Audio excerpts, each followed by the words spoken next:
Doutor Antônio Mendes, com certeza você já conversou bastante com o seu cliente.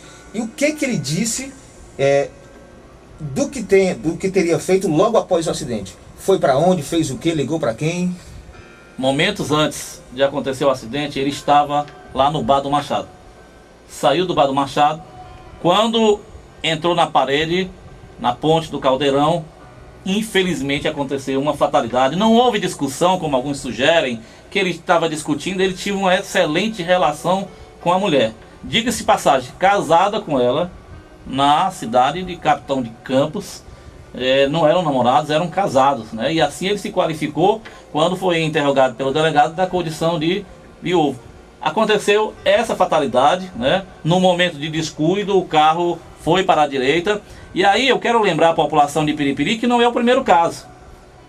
Duas outras pessoas já sofreram o mesmo tipo de acidente, felizmente escaparam com vida. Um foi o finado Arimatea, vice-prefeito.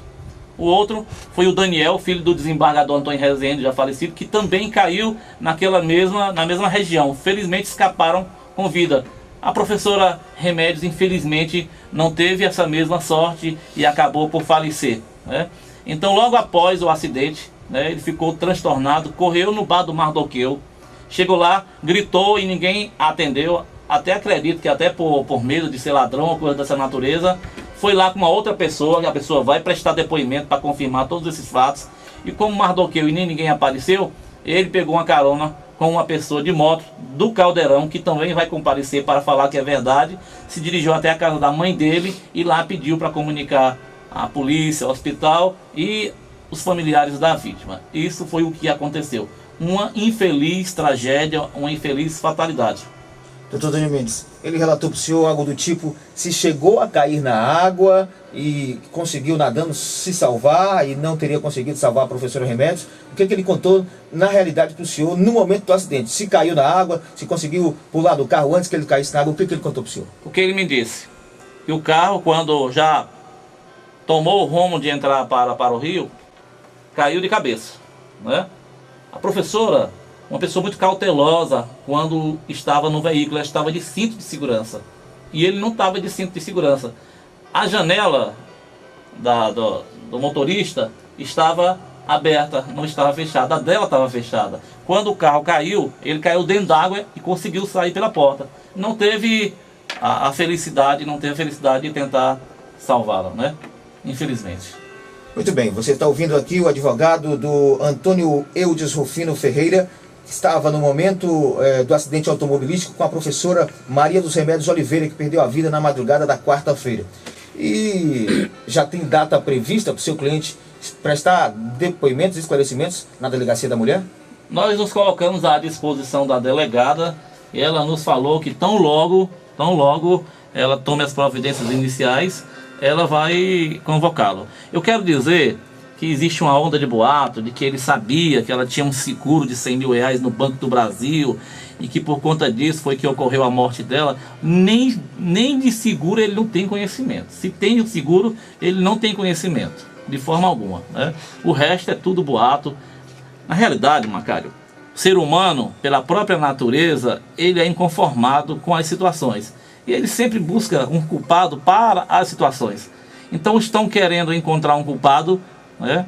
Essa culpa só vai saber se existe ou não depois de instaurado o inquérito, de aberto o processo, com toda a oportunidade de defesa, com perícias, provas testemunhais.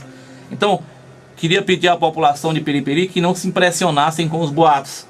Porque, como eu disse anteriormente, boato não tem pai e não tem mãe. A verdade vai aflorar e vai aflorar de forma que tudo fique esclarecido para que não haja esse temor, né? Você poderia até me fazer uma outra pergunta.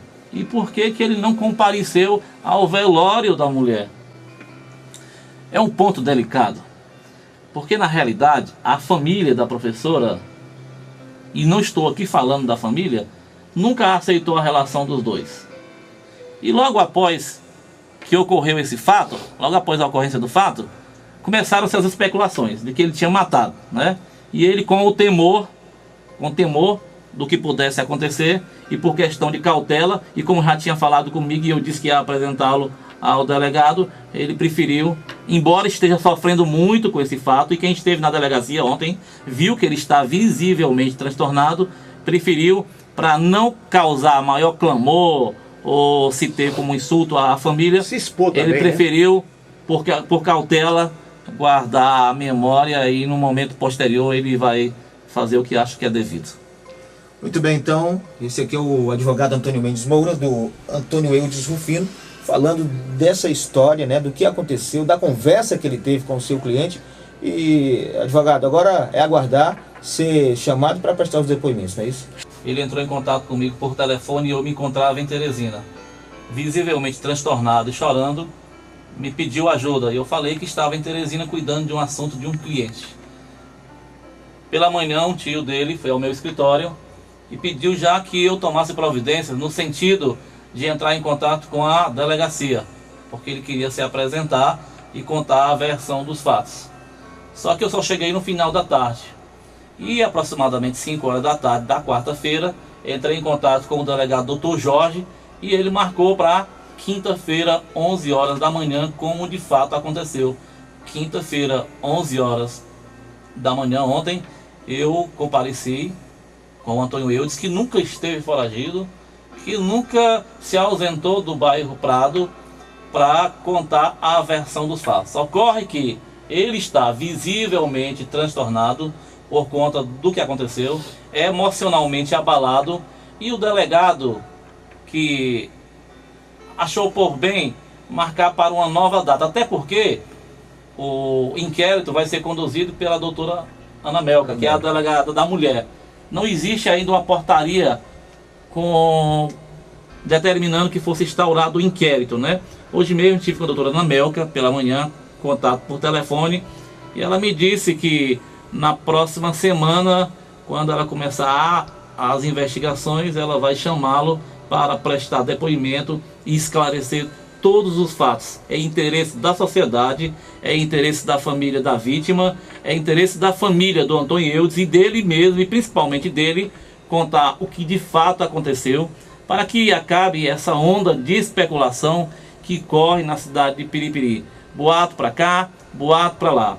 Eu aprendi uma coisa com um advogado, que eu tive o prazer de trabalhar com ele, doutor Antônio Dias, que boato não tem pai e não tem mãe. O que interessa é o esclarecimento da verdade, e isso vai ser esclarecido, e isso vai ser dito. Está à disposição da delegada e da justiça, nunca se ausentou de Piripiri, está sofrendo, a família está sofrendo, como também está sofrendo a família da vítima, mas não devemos falar como se diz no adágio popular, vaca atolada, pau nela. Temos que ter coerência, cautela, cuidado antes de fazermos acusações sem provas.